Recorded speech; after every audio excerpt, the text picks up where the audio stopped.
মা পার্বতী ভগবান শিব চিন্তা করলেন যে কি করা যায়। আর সেই বিবাহ কথা শুনে ভগবান গণেশ ও ভগবান কার্তিক অত্যন্ত খুশি হলেন।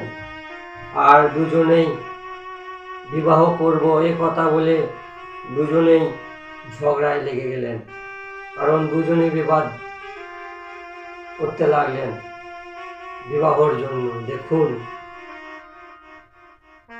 সেই সত্য যুগে ভগবান গণেশ সেই সত্য যুগে ভগবান গণেশ ভগবান কার্তিক বিবাহর জন্য বিবাদ করেছেন। আর এই কলিযুগের ছেলেরা, সমস্ত ছেলেরা বউর কথা শুনে ভাইয়ে ভাইয়ে যুদ্ধ করছে, মাকে দেখতে পাচ্ছে না,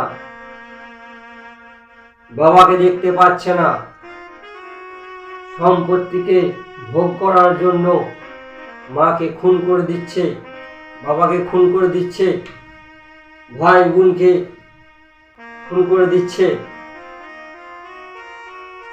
কিন্তু আমার ভগবান গণেশ ও কার্তিক সেসব কিছু করেনি।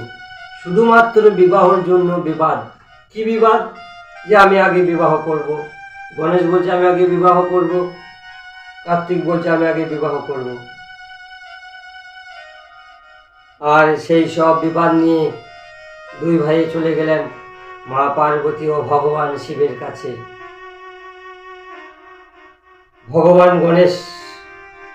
ভগবান কার্তিক বললেন যে আমি আগে বিবাহ করব।